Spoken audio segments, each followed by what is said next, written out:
Ar-Rahmanir Rahim, yang Maha Pengasih dan Maha Penyayang. Ar-Rahmanir Rahim aizir rahmah wa hiya iradatul khairi li ahlihi. Ar-Rahmanir Rahim itu apa? Aizir rahmati wa hiya iradatul khairi li ahlihi. Jadi Allah itu punya sifat yang termaktub dalam Asmaul Husna, salah satu diantaranya adalah Ar-Rahman, Ar-Rahim. Nah, dari sifat yang mulia ini, Maha Pengasih dan Penyayang ini, Allah punya bentuk pemberian namanya Ar-Rahmah, rahmat Allah Subhanahu wa Ta'ala yang dilimpahkan kepada alam semesta ini. Hanya 1%, sebagaimana yang disampaikan oleh Rasulullah SAW. Cuma 1% di dunia dan alam semesta ini untuk mengendalikan, mentakdirkan, kemudian memainten, menjalankan alam semesta ini. Allah hanya melimpahkan satu rahmat. Rahmat itu dibagi ke dalam alam semesta dan isinya. Ya, kalau dalam hadis At-Tabrani itu, Innallaha khalaqar rahmah wa khalaqaha mi'ata rahmah. Allah itu menciptakan rahmat, dan penciptaan rahmat itu ada 100 jumlah, 100%, 100, ya kan? Wahidatan bainal insi wal jinni wal bahaim, dan seterusnya. 1% itu dipakai untuk alam semesta, termasuk kepada manusia. Kemudian pada jin, biar kata makhluk begitu, punya kasih sayang, punya anak, punya keturunan, punya pasangan, punya perselingkuhan, sama. Ya, itu kan bagian dari rahmat Allah, bukan perselingkuhan dari rahmat Allah. Artinya 1% itu diperebutkan oleh semua makhluk hidup dan segala alam semesta. Kemudian wal bahaim, termasuk diantaranya binatang-binatang luas itu dapat 1%. Bayangkan, 1, bukannya 90%, 1. Ya, di dalam hadis muttafaq alaih, Muslim, Bukhari, At-Tirmizi dan sebagainya, inna lillahi mi'ata rahmah. Di redaksinya berbeda, tapi hadisnya sahih semua. Jadi kalau ada hadis yang berbeda, jangan dibilang itu hadisnya salah, karena hadis itu tergantung riwayat. Dalam redaksi berbeda, maksudnya sama. Hadisnya sahih semuanya, atau belum sahih, muttafaq alaih, apalagi disepakati oleh para ahli hadis, dikeluarkan oleh para ahli hadis. Inna lillahi mi'ata rahmah, ya, tis'an wa tis'in fi yaumil qiyamah. 99%-nya nanti di hari kiamat. Jadi kita bayangin 1%. Ada bumi yang diciptakan oleh Allah Subhanahu wa Ta'ala, 7 lapis langit. Ada langit yang diciptakan oleh Allah Subhanahu wa Ta'ala, juga 7 lapis langit. Karena apa? Karena rahmatnya, ya kan? Alladzi khalaqa sab'a samawati tibaqa ma tara fi khalqir rahman min taqwa. Jadi rahmatnya Allah itulah, karena rahmatnya Allah itulah dalam bentuk rahmat, dijadikannya 7 lapis langit dan 7 lapis bumi. Bayangin, dan mengendalikan ekosistem yang ada di bumi, dikendalikan semua oleh satu rahmat Allah Subhanahu wa Ta'ala, termasuk malaikat. Bayangin. Jadi kalau dalam teori geologi itu, bumi kita yakin 7 lapis langit. Kalau kita paksakan logika kita untuk menemukan teori, apa buktinya bumi itu diciptakan 7 lapis, maka ahli geologi telah menjawab jauh-jauhan. Ada yang namanya lapisan atmosfer, ada yang namanya lapisan hidrosfer, ada yang namanya lapisan litosfer, ada yang namanya lapisan biosfer. Itu bumi. Masuk lagi ke dalam, ada kerak bumi yang terdiri dari lempengan. Namanya disebut kalau dalam bahasa geologi lempengan tektonik. Itu lempengan. Ada lagi ke dalam mantel bumi. Ke dalam nih. Setelah mantel bumi ada yang namanya inti bumi. Berapa panasnya? 6.000 derajat Celcius. Intinya bumi. Berapa kedalaman kerak bumi? Kerak bumi terbagi dua, kerak bumi benua dan samudra. Ini rahmat Allah. Kita bahas rahmat Ar-Rahman Ar-Rahim.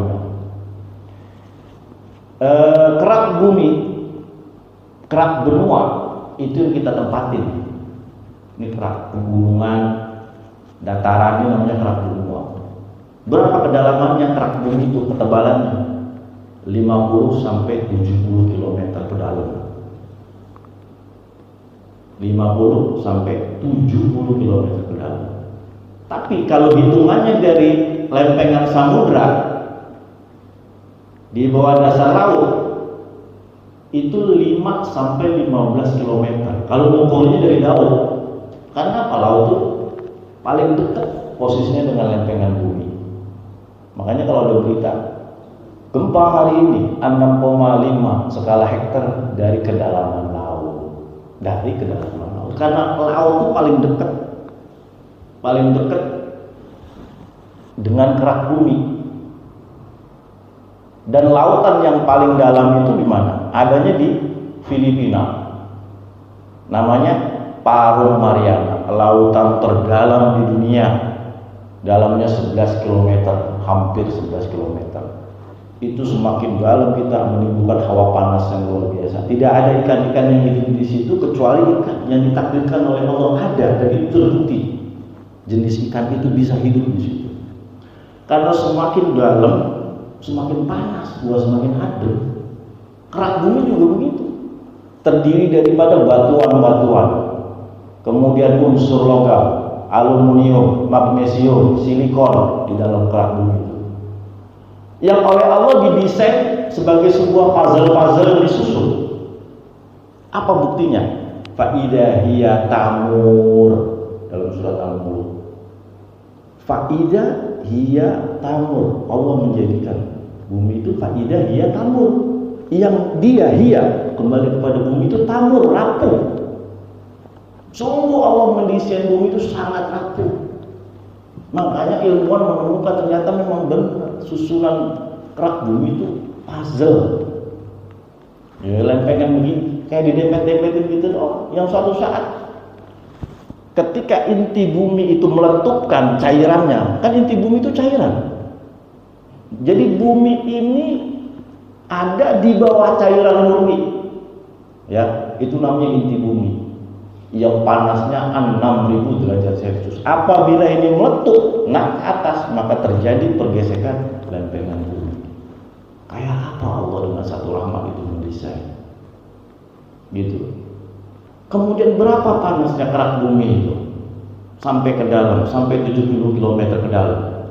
1.500 derajat Celcius. Coba bayangkan. Ada lagi mantel bumi, selimut bumi. Ini 7 bumi kita ceritain dulu. Mantel bumi, berapa kadar suhunya di sana? 3.000 derajat Celcius. Terdiri dari cairan setengah cair. Ada, bukan batuan lagi itu, unsurnya logam semua. Tapi setengah padat, setengah cair. Persis kayak telur matang. Ada kulit, ada lapisan putih telur, ada kuning telur. Jadi kalau kita makan telur setengah matang begitu. Betapa rapuhnya bumi itu didesain oleh Allah Subhanahu wa Ta'ala. Betapa rentannya bumi itu didesain oleh Allah Subhanahu wa Ta'ala. Tapi karena rahmat yang satu itu, bumi diciptakan dalam keadaan zalula. Ya kan? Kalau Ustaz, siapa namanya? Ustaz Gunawan paham baca surat Al-Mulk. Zalula, tenang. Famshu fi manakibiha. Dengan tenangnya 1% rahmat yang aku anugerahkan kepada bumi sehingga bumi menjadi tenang, maka famshu fi manakibiha. Jalanlah semaumu. Udah sono juga jalan mau kemana aja. Kau arungi dunia dalam keadaan tenang. Wa kulu mir rizqi. Dan dengan ketenangan desain, bukan kerapuhan, dengan ketenangan didesain atas unsur kerapuhan itu. Silahkan mencari rezeki, silahkan makan, minum, tidur, amal, ngaji, sholat. Niscaya kamu dapati bumi dalam keadaan tenang. Tapi kenapa ada gempa? Hanya ingin menunjukkan bahwa Annallaha ala kulli syai'in qadir. Karena Allah sudah menggambarkan betapa rapuhnya bumi itu. Aamintum man fis samai ay yakhsifa bikumul ardh fa idza hiya tamur. Apakah kamu merasa tenang-tenang aja dengan ketenangan bumi itu? Sementara bisa jadi Allah Subhanahu wa taala menciptakan suatu ketika bencana dari perut bumi, mau gempa kek, mau tsunami kek, mau gunung meletus kek, terserah Allah. Jangan lagi kembali kepada teori geologi. Jangan lagi, kenapa? Allah ala kulli syai'in qadir. Ya kan? Kalimantan yang diidam-idamkan menjadi ibu kota, ini saya bukan urusannya nggak ada setuju apa nggak setuju ya. Ini kita kaji. Urusan saya nggak ada urusan setuju apa nggak setuju. Kalimantan yang diklaim katanya daerah yang relatif aman, ya, relatif aman dengan potensi gempa. Iya menurut ente sekarang. Ya. Allah kok didikte? Saya tentang habis. Kalau dikatakan Kalimantan adalah, ya kan, letak geografis yang paling aman dari bencana. Bisa jadi suatu hari Allah ciptakan lempengan-lempengan baru yang begitu mudah, bahkan lebih mudah dari Jakarta. Anallahu ala kulli syai'in qadir. Maksud Allah menjadikan langit dan 7 lapis bumi supaya apa? Liya'lamu annallaha ala kulli syai'in qadir. Jangan sampai teori geologi mengalahkan tauhid, landasan kita keimanan kepada Allah Subhanahu wa taala. Dulu padang pasir ahli geologi manapun mengatakan Arab itu tidak akan pernah terjadi salju karena struktur geografis yang berbeda dengan landasan teori geografik yang akurat pada saat itu dulu. Kemarin terbantah teori itu salah. Bahkan sekarang Arab Saudi menjadi salah satu lahan yang potensi suburnya sudah diprediksi. Mana yang salah? Kemudian apakah ilmu pengetahuan salah? Ilmu pengetahuan tidak salah, tapi yang mendewakan ilmu pengetahuan, teori pengetahuan geologi, geografi, astronomi adalah salah, dan saya yakin ulama sepakat dengan saya. Nggak bisa diprediksi. Indonesia adalah lahan subur, tetapi subur-suburnya Indonesia tidak akan mampu membuahkan tanaman korma yang memang sudah digariskan atau yang sudah ada di dalam negara-negara Timur Tengah. Dulu teori itu sudah dipatenkan, korma nggak bakal tumbuh di Indonesia. Tapi sekarang, ayo, di mana tuh banyak banget ya taman-taman korma. Lu mau bilang apa? Orang yang punya bumi ini Allah Subhanahu wa taala. Yang punya bumi ini rajanya teori, rajanya penguasaan alam semesta ini Allah. Nggak bisa ente dikte seperti itu. Boleh kalian mempelajari ilmu pengetahuan karena bagian dari perintah, tapi jangan jadikan ilmu pengetahuan sebagai landasan satu-satunya untuk kita mengatakan pengetahuan segala-galanya. Ini yang terjadi di zaman modern, pengetahuan di dewa-dewa. Sementara pengetahuan yang sesungguhnya di Al-Quran itu sudah ada, kita tinggal ngaji apa kagak, itu doang. Kita kaji apa kagak nih, begitu. Luar biasa. Lalu kemudian yang 99% nanti di yaumil qiyamah, bentuknya apa, kan gitu ya? Ya pasti bentuknya dalam kebaikan-kebaikan dan lindungan Allah Subhanahu wa taala bagi orang-orang muslim, bagi orang-orang yang beriman, pasti. Karena di sanalah rahmat yang sesungguhnya, karena di sanalah Ar-Rahim Allah Subhanahu wa taala. Di dunia ini mau kata orang umat Buddha kayak Nasrani kayak kemudian Yahudi kayak orang begajul sekalian pasti mendapatkan satu rahmat yang memang sudah ditakdirkan untuk alam semesta. Nggak mungkin enggak, pasti dikasih. Lu sembahyang rajin dikasih rezeki, kagak rajin kagak pernah sembahyang, ya tetap dikasih rezeki. Karena Allah Subhanahu wa taala Ar-Rahman. Yang jadi problem kan kita ibadah begitu.